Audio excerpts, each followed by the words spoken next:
This is Uncle Stu, the old man on the block, coming to you tonight with a powerful interview from a young woman named Jackie Jack. So let's get into this interview. This is Uncle Stu, the old man on the block, and we're about to have one of the most powerful women here on this YouTube streets.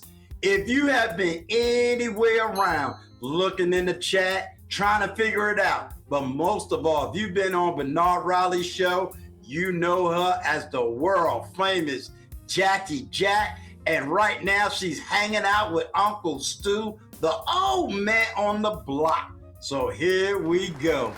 Wow, I don't deserve that intro. That was amazing. But if I was lighter skinned, I'll be blushing right now.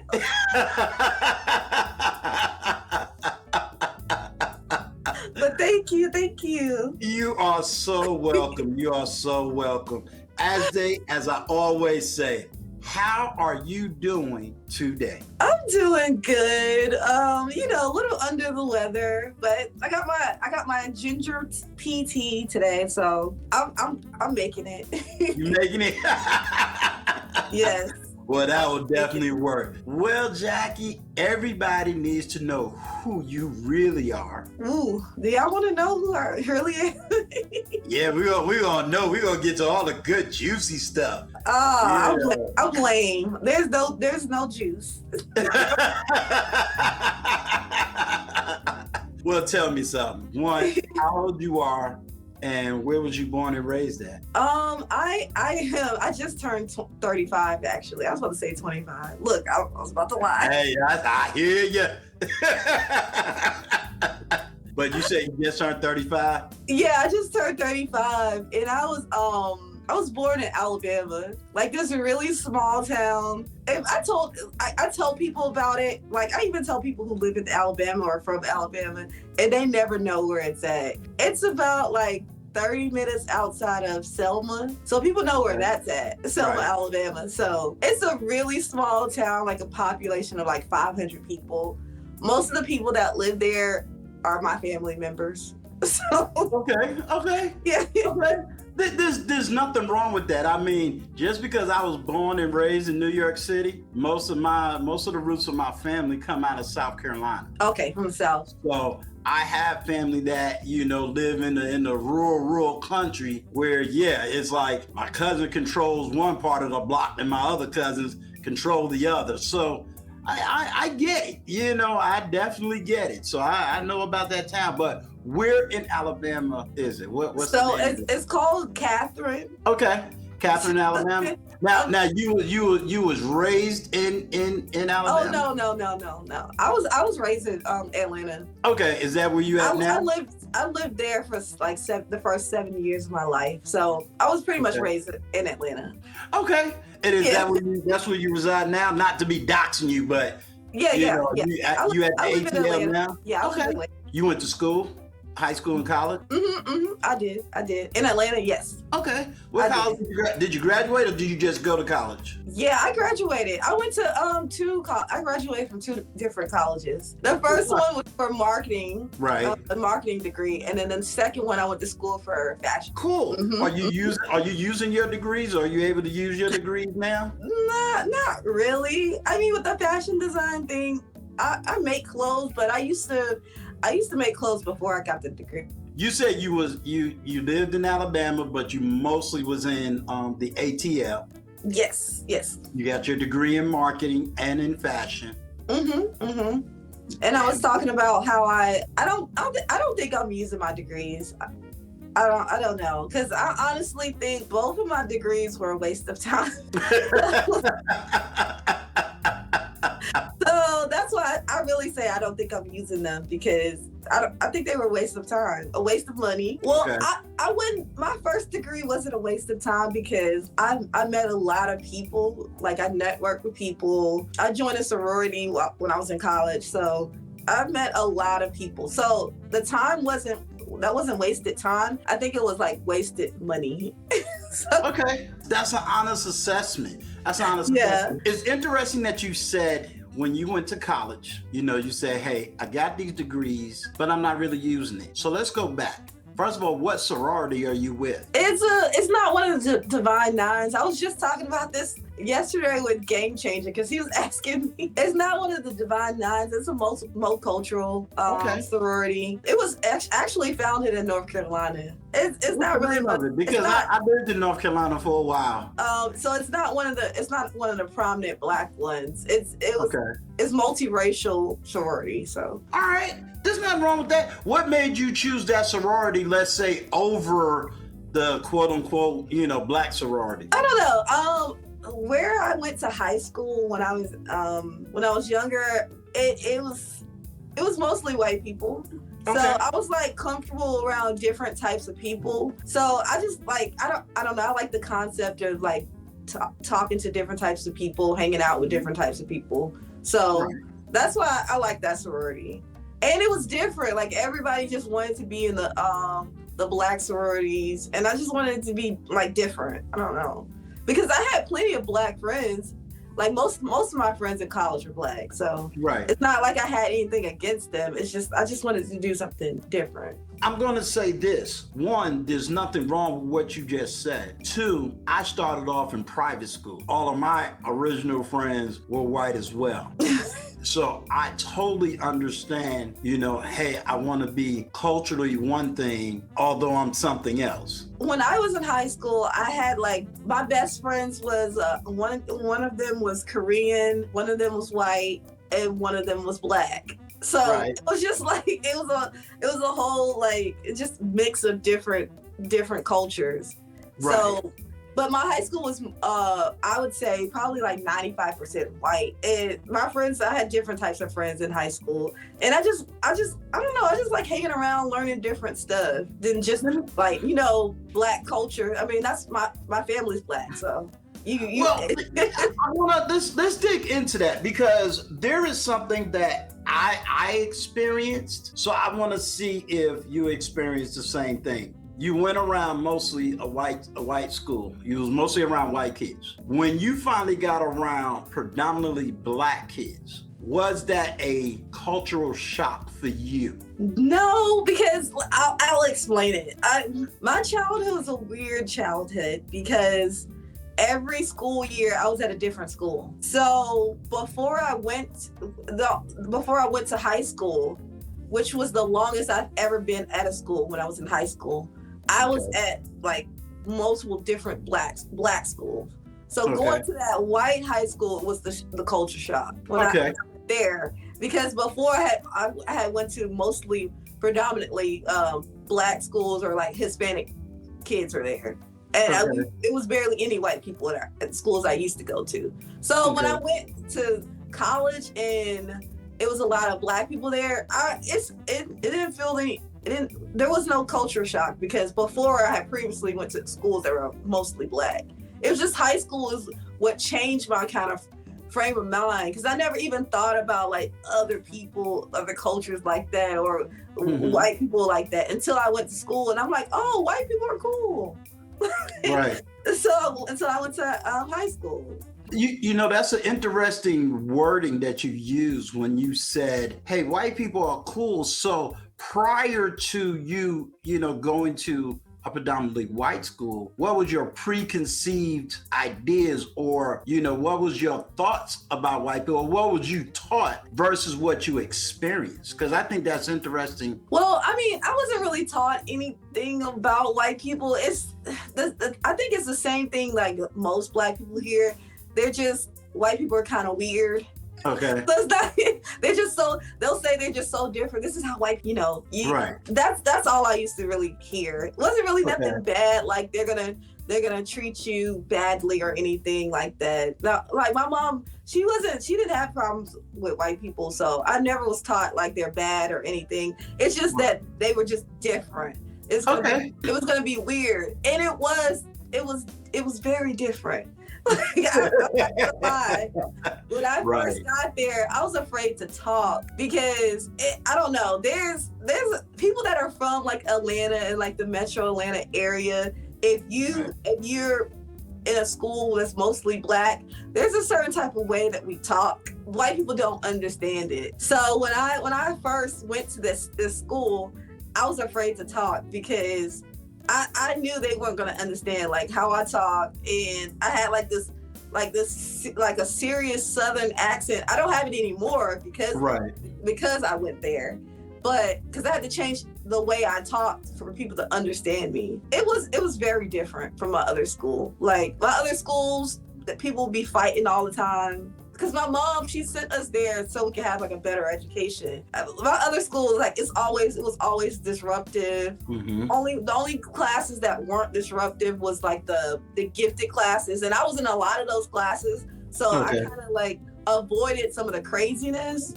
Right. In those classes, but yeah, it was totally different. Well, I want you, like I said, I originally started off in a private school, matter of fact, a very affluent private school. What you received on the back end, I received on the reverse.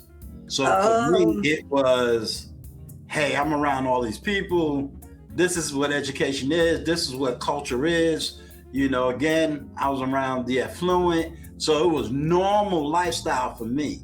And then when I attended public school, because my dad kind of wanted me to have a diverse education. And it was, to me, a cultural nightmare because I fell into what you did. It was like, yeah, why is all these people fighting? And, yes, like, why we ain't doing education? It's all about how I got to dress. And yes, so for me, I had to reverse how I spoke. I was speaking, quote, what some people define as white. Right. I get accused. And then I had to change to this other language. So yes, I do understand that whole dynamics and that switching. When it comes to you being 35, do you have any children? No, I don't have any children.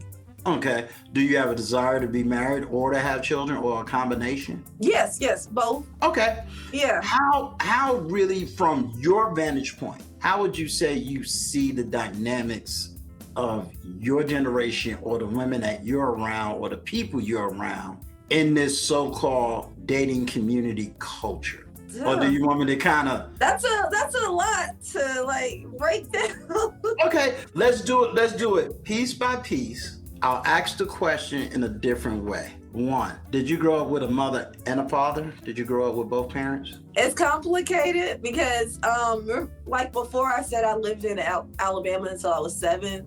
Right. It's because I lived with my grandmother. So when I moved to Atlanta, I moved with my mom and my dad because they were already living in Atlanta. Okay. But then my parents separated when I was like a year later after I moved to Atlanta, honestly. So like around 8, when I was 8. How did that affect you? And at the moment, I didn't process it like I process it now, because back then I didn't live with them for that long. I didn't have that dynamic of like living with both my parents for that long. I was really more homesick from like Alabama more than having an issue with them breaking up, because before they broke up, they were fighting all the time.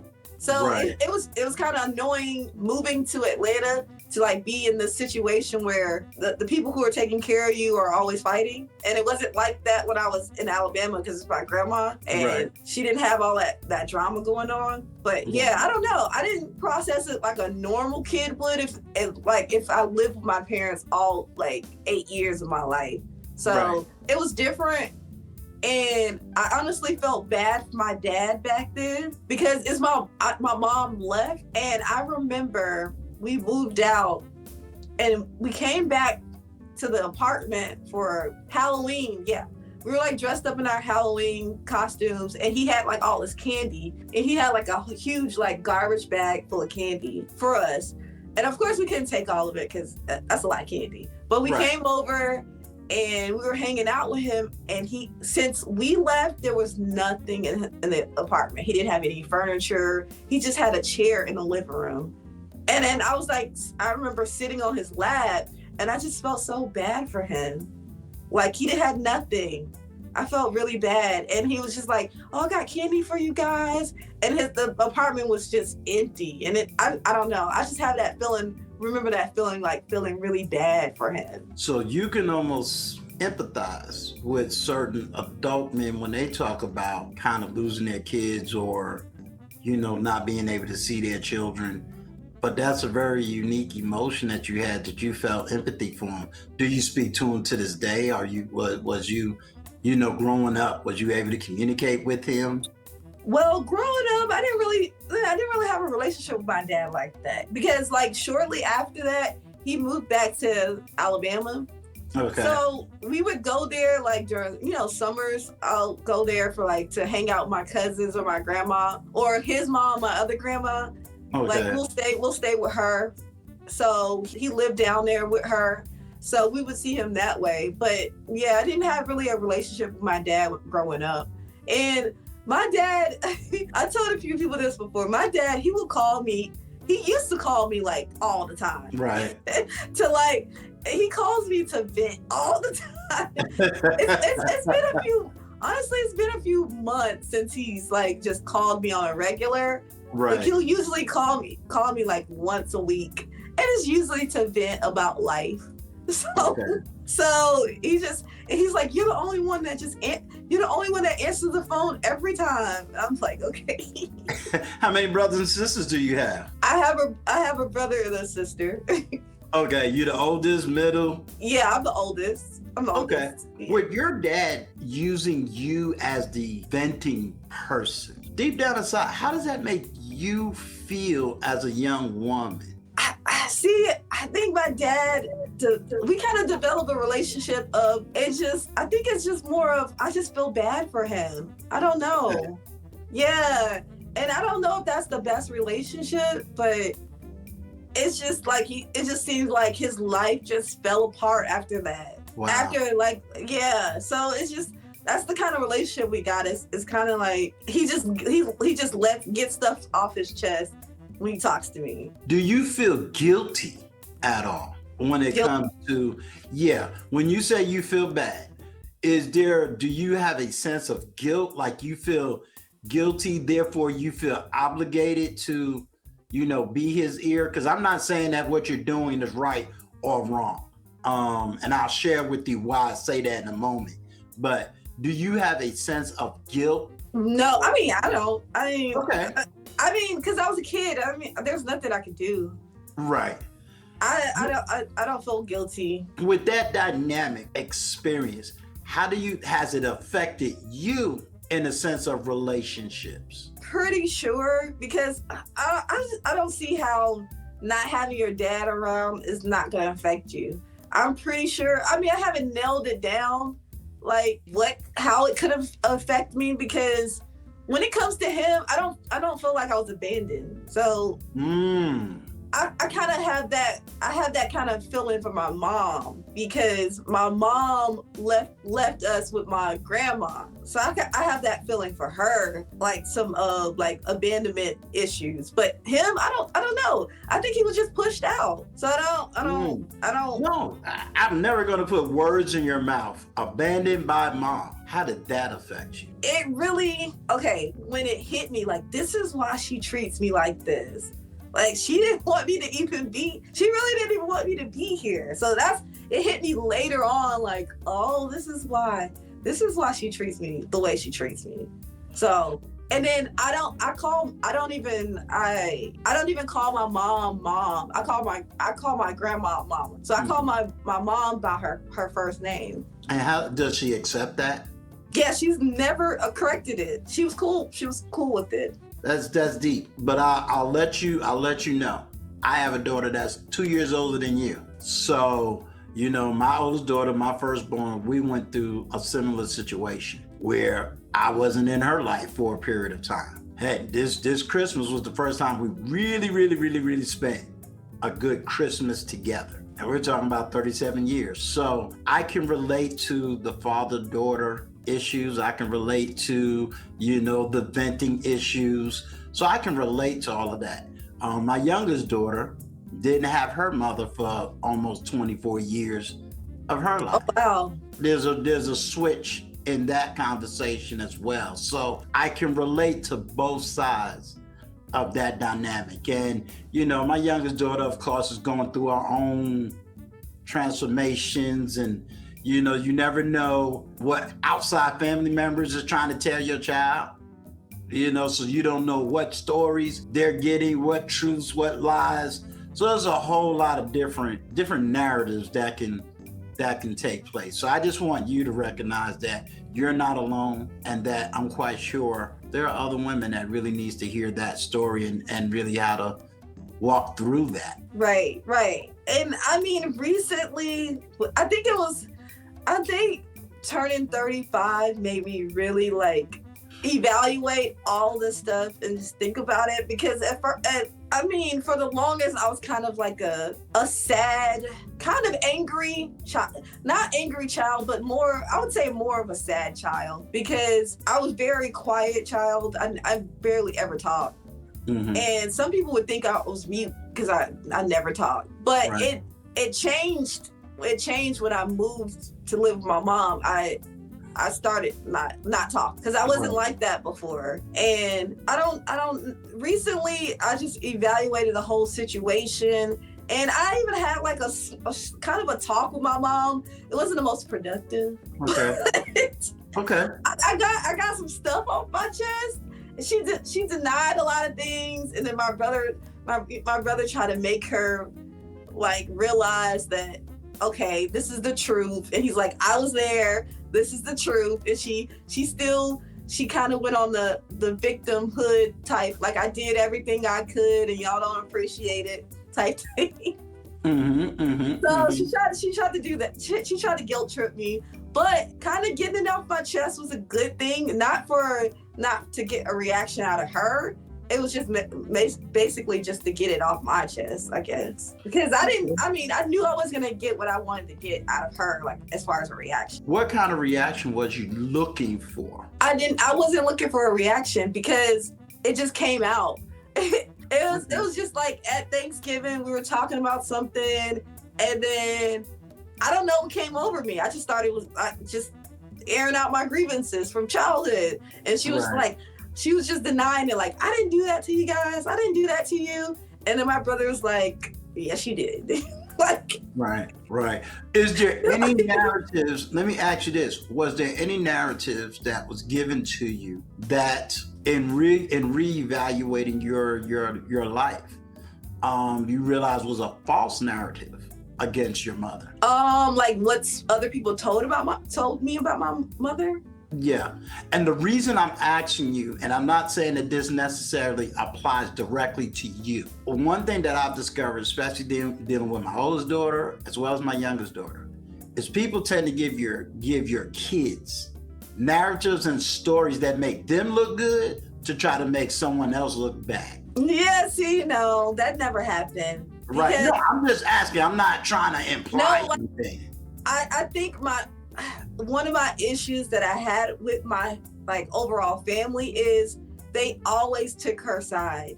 Even though she was doing stuff wrong, they always took her side. And that's what really kind of annoyed me of how my family did it. Mm-hmm. But yeah, there was no narrative built around it. Like my grandmother, when I lived with her for the first few years of my life, she never said nothing bad about my mom, like ever. So it's like, I don't know, my mom's kind of strong-willed. She's like one of the most strong-willed of all the siblings. So they kind of just sided with her. Gotcha. When it came down to stuff. So yeah. And even with my dad, my mom didn't really, she didn't really create a narrative about my dad either.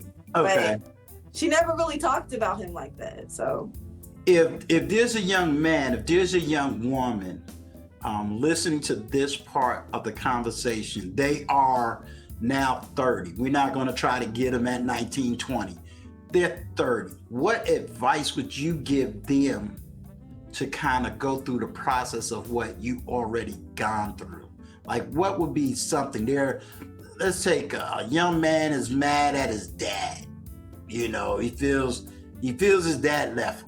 Young girl feels abandoned by one, you know, we're going to say more father than mother, but but in your case, mother, but just that term, just that idea, how do you, what would be some of the ways that you would tell them to be able to go through that process, or even reevaluate their childhood to go through that process?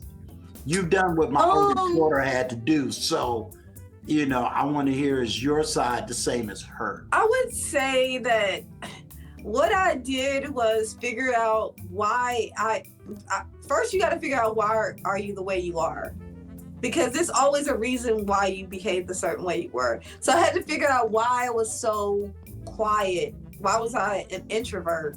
Because I realized I didn't want to be an introvert. But why was I like that?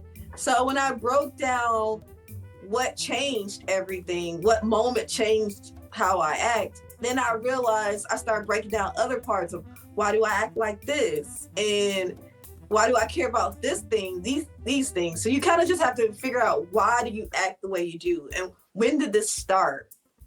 And what triggered it? And then you can kind of break it down like, oh, this came from this. And then you have to resolve it. Like, you got to tell yourself, you literally have to tell yourself a different story about that incident. Wow. to smooth it out. Because I remember, I don't want to go into detail on how I found out why I'm an introvert, but it was a very traumatic situation. And I have to go back and tell my younger self that it was okay. And the way I turned out is fine, because I kept holding on to being powerless from that. So you really just got to pinpoint, like, why are you the way you are? And is it a problem, or do you not want to be like that? And then if you don't want to be like that, then how did it start? And you go from there. That's a very powerful statement. You said a very powerful thing when you said talking to the younger self. That was powerful, very powerful. I'm gonna take you out of that, so I'm gonna give you a chance to kind of breathe out of that situation. My next question is now going to be, you went through this new metamorphosis. You went through this new process. You're rediscovering who you are as an individual. How has that now affected how you talk to people today, or within the last 5 years, in the sense of whether how you talk to men, how you deal with other women? How is that dynamic for you? I think I'm more direct now. Okay. Because before I would just keep my mouth shut. People just do whatever they want to do. And I don't know, people say that I have a way of telling people the truth without it really hurting, but it's very direct. And they just I don't know why when you said it got to me, but it didn't even seem mean. So people, they say that I'm able to deliver some harsh advice or information without it coming off like I'm trying to hurt someone. Because I'm really not. So I guess that might be what helps me. My intentions is not really to hurt someone. It's just to be direct and tell them I don't think this is working for you. I don't think this is serving you. So I just think I've been way more outspoken and direct about things the last few years. And I think it's helpful to people, because I love when people are direct with me. They just straight up tell me I think you should change this because of this and this and this. And I'm like, I appreciate you telling me this. That's helpful. So, well, let's talk direct. Let me hear from you. I hear so much from men online. And again, I always say I speak to two different types of men: my online men, my offline men. I speak to online women and I speak to offline women. Talk to me about that dynamics. What brought you to YouTube? What brought you to dealing in, because I assume you're mostly known in the male spaces of the manosphere. Is that? Yeah. What brought you into that space? It's kind of cliche, I guess. It was Kevin Samuels. Okay. Like, I watched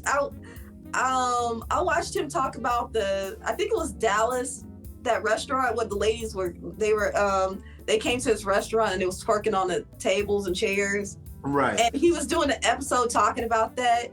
And I was like, you know what? This dude is right. This is ridiculous. And then I started binging all of his content. I was like, I really like this dude. He's so cool. Right. Like he's honest. Like most people do not tell the truth about how women are acting. And he was just so honest. And I immediately liked him from watching the first episode. And how long have you been watching Kevin Samuels? May he rest in peace. I think it was like the beginning of 2020. Okay, so you've been watching him for a while. Yeah, because I think he had like 100 and something thousand subscribers when I started watching him. Okay. Yeah. So okay, so let's go there. That will put you at the age somewhere around 32, 33 years old. You said a lot of stuff that he said was true.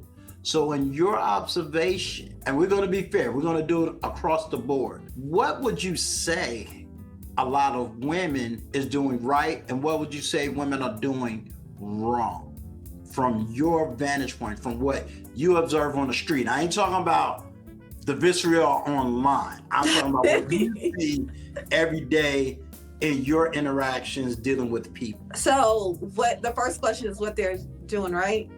Yeah, what are they doing right? Let's try to start with a positive note. So overall, you're saying what are they doing? What are they doing right? What are they overall? Doing right? Okay, I think it's difficult because there's a certain group of women that's doing it right. So it's kind of hard to say overall. But let's do that then. Tell me the group that's doing right, the group that's doing wrong. And if there's an age, a generation, if you want to go down that road, let's go down that road as well. Because this is about what you see, not what I see or think. For overall, I'm going to say, I think women, they get they understand the outward appearance, like looking feminine. They understand that. So for the majority of women, even if they're not really taking care of their body like that, they understand the aesthetics of like putting on the stuff to look feminine. So I think that's their strength. I don't think they internalize femininity, but they have it like on the outside. So I would say that's for overall women. That's what's going on with them. Another thing is, I think women are starting to realize that. I think a lot of women are starting to realize that their mom is not what they thought their mom was. And I think that could probably help them understand themselves. Because I've noticed that when I talk about my story with my mom, before when I used to talk about the story, people just thought I was just heartless. Just like, how could you say the stuff about your mom? And it's not like I would say bad things. I would just tell the truth, like what she did to me. Right. And they were so uncomfortable with that. Like, how dare you say your mom did bad things to you? Like you don't talk about your mom like that. And then gradually people started opening up, like, my mom did this to me, and my mom tried to sabotage me this way. So they just started opening up about like how people realize their moms are not perfect. And I think that will help them realize, okay, if my mom had issues, then I probably have some issues I need to work on too. That's deep. Let me stay down that road for a moment. With that understanding of saying women need to reevaluate their mom, I'm going to use my generation. I'm Generation X, so I'm going to presume that your mother is anywhere between 50, close to 60 years old. Yeah, she's smack dead in the middle. Okay, all right. Yeah, she was pregnant at 19 and she had me when she was 20. 20? Okay. Yeah. So your mom was probably 54, 53. She's okay. Yeah, she's 55 now. Yeah. Okay, she's my age. All right. Would you say, from your observation, Generation X women, I'm gonna focus strictly on women for the moment. Generation X women messed up millennial women, meaning your generation? I definitely think they do. They did, because they're the women that's all about independence. Independence. That's it. It's like you don't need anybody. It's not even about just needing men. You just don't need anybody. And I think, because my mom, she was very tough. Like, I've never really had like a solid conversation with her about anything. Like, she's never gotten deep with me about nothing. So she was really like, she had like this hard exterior, like very just tough.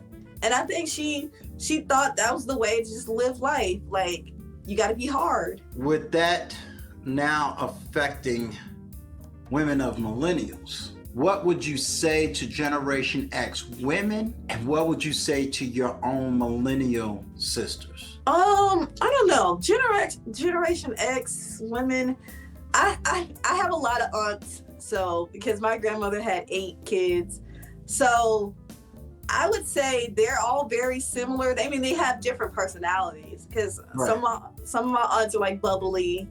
Some of them are cold-ish, like my mom. But right. I would say to the Generation X, I would tell them that they can't continue the cycle. Like, if they have daughters and sons, they just can't. They can't continue the cycle of just giving this information like you don't need anybody. And I really think they just can't continue the cycle. They need to go get some therapy. That's what I would say. They need to go get some therapy. And for millennial girls, millennial women, let me not say girls because y'all are young women, what would you tell your millennial sister? What would you tell that generation? Like, your mom is not right with this independent mindset. I would tell them to look at the fruit of what their mother bared. Let's just say that. So I would tell them, okay, your mom went the independent route. Where is she now? How does she feel now? What's her state of mind now? Is she doing well? If she's not, then did it work for her? It didn't work for her. So it's like, you can easily just see where you're gonna be in 20 years. You just look at your mom. Wow. You're giving a lot. You're saying a lot. Okay, let's now talk about men. What are men doing right, and what do men got totally wrong? That's a good question. And the reason I'm asking is because I want to see. I'm playing devil's advocate. I'm gonna be honest with you. Okay. My devil's advocate is simple. I'm gonna be the old geezer that everyone wanna try to yell at. I'm gonna be the old geezer that says, "Prove to me the talking points is right, or prove to me the talking points is wrong." Okay. Let's see. With the guys, I would say what they're doing right is, I think they're trying to adapt. Okay. And you really have no choice but to do that with the way the market is. But I think that's what they're doing right. I wouldn't say that they're doing the best at adapting, but I would say them like at least trying is what they're doing right. Continue. As far as what they're doing wrong, I would say what they're doing wrong is, I think a lot of men don't value themselves. I think that's what they're doing wrong. I'm gonna be honest. I think that's the biggest problem, and I think that's Black men's biggest problems. They don't value themselves, and not just like with relationships. I think like, taking care of themselves and, progressing in life. For some reason, a lot of men are just, they feel like they're not useful anymore. So they don't value what they have, or they could potentially have or give to the world. Let's go down that road. That's a very powerful statement. Let them hear your love story. And this is what I mean by let them hear your love story. Talk to them right now about their value, because I'm going to 100% agree with about men don't have, or they don't feel valued. I've been through a hell of a lot in my life. I've been through separation, military. I got people that don't even talk to me today, but whatever the freaking reason. So I understand having value in order to get through a lot of things. But sometimes that's a language and a love that's hard for a lot of men to get. I would say that's my struggle, even as a content creator, is to say to brothers, you have value and all this other stuff. I find too many people that are my age who are still living vicariously through them, as opposed to them being raised up and being the new man that they need. And I'm going to speak on that. I'm putting that together. But for this conversation, I'm saying to you, too many men in my generation has never matured and never leveled up themselves. And so they're living vicariously through younger men instead of admitting the mistakes they made and teaching men not to make those same mistakes. I see too many men my age who ain't got a pot to piss in and a boot to spit it out of. But if you listen to them talk, they got 5 houses and a car. At 55, 60, what are we chasing? We're supposed to be a little bit more mature. So I want you to help my men. Give them. I don't. When I say that, I don't think I can. I don't really think I can help. I really think it comes down to, I don't think a person can really convince another person that they're valuable. I think it's on the inside. You have to realize what do you have to offer.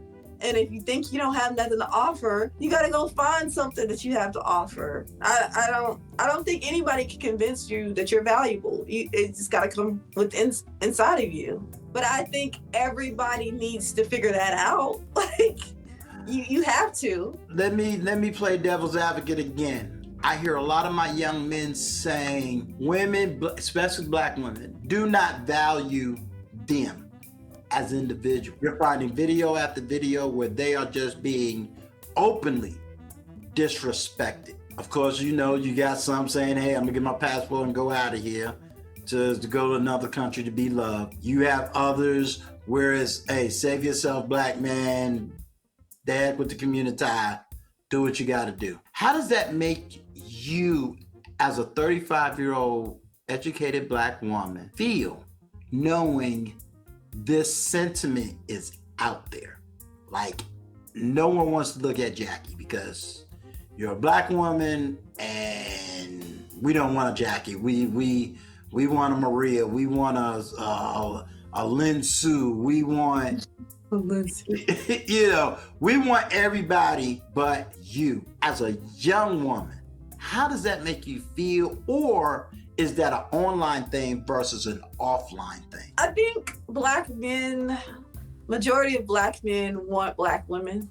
So, and honestly, when the black men vent about what black women are doing, I don't identify with it. So it doesn't even bother me. I see myself as an individual. Like, I know I'm black, but I do see myself as an individual. But most black men want to be with black women. They're just frustrated because the women just don't want to like get on board. But they still want to be with them. That's why they'll still just deal with it. That's what's so sad. Is it online, or do you see it offline too? Oh yeah. They're frustrated with them offline too. Offline. Trust me, I have plenty cousins. I have my brother. Like, they're frustrated. They're frustrated offline, but they're not gonna they're not gonna outwardly say anything really. They feel like that's being less of a man if you say something about how women are acting. So they won't say nothing. What should be the message to Black women in the sense of Black men want them, but what is the fear of change? Because you said something earlier which I like. What is your mother's results? Talk to me as a content creator, as Uncle Stu.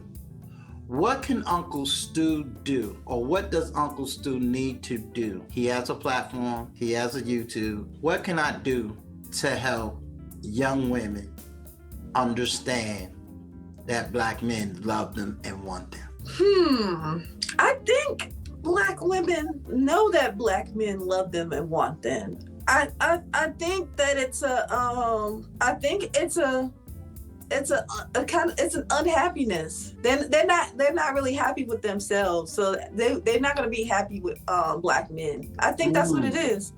From what I see, like even like friends and family members, they really just don't feel good with themselves, and that's the reason why they won't let go. They have to have this power trip. They can't ever let it go, because they're just, if they let go, they think they'll never be able to feel like they have some kind of control over their life. So I think it's a power trip when it comes to Black men and Black women. One person wants to be in a leadership position, the other person wants to be in a leadership position, and they just butt heads all the time. And I think Black women just don't want to let go, because they're unhappy. It's like when you're happy, you're more free, you're more relaxed. And I see that they're not relaxed at all. So I think that's really what their issue is. They're unhappy. And it's a whole bunch of reasons why. It's probably, some of the reasons could be because they're not having good relationships, or they might not have good relationships with their parents. It could be a whole bunch of different reasons, but I just noticed that a lot of women are just unhappy, and they can't figure out how to just do it be happy for themselves. So it's like this guy, if he's not doing everything I tell him to do, he's the problem. It's not because I'm an unhappy person, it's because he's the problem. Well, you've said a whole lot. You've said a whole lot, and I promised that I was not going to hold you for a long period of time, but you said a whole lot, and I personally want to thank you for giving me your time and attention. Thanks for having me. You are so welcome.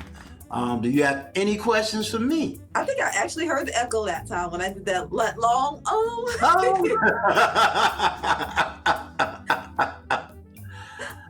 don't think I have any questions.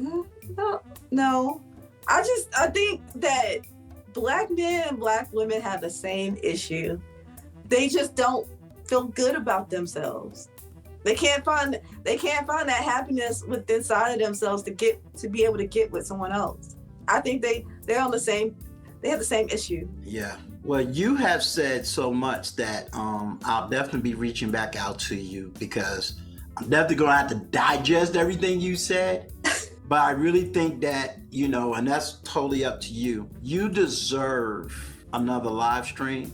And I'm not talking about pre-recorded, a real let's have the heart-to-heart conversation where people get to hear and see a Jackie in a whole different light. And I'm hoping that this video really shows people who you are: young, 35, college educated, a woman with no children, that really can dig into her own identity and pull out some things and really have the real conversation, not the yelling, not the screaming, not the pointing.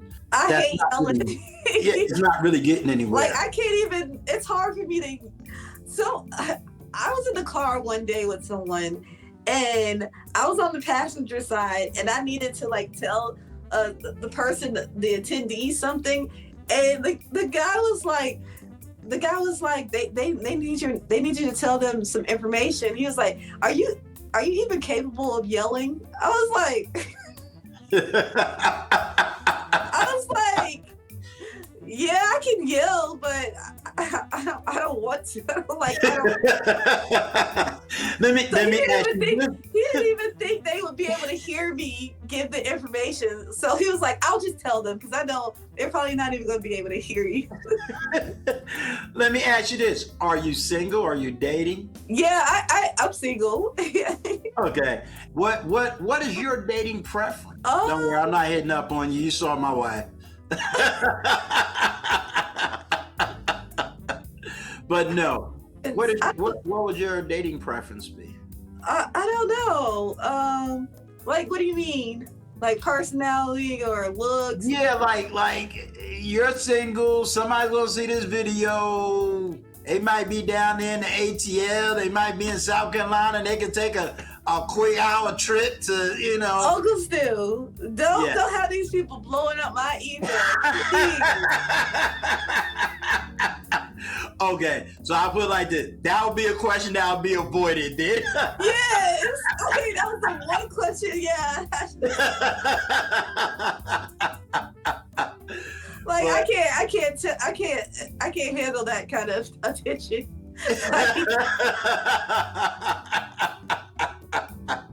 Well, I really enjoyed this conversation. Like I said, you gave a wealth of knowledge and information, and I'm hoping that when people hear you, they take away that knowledge and that information. Right.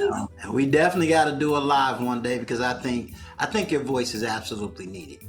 Good. I'm like a chill, cool person. I don't ever get too crazy, too emotional. I just like to be calm with like explaining what's going on. So yeah. That definitely works.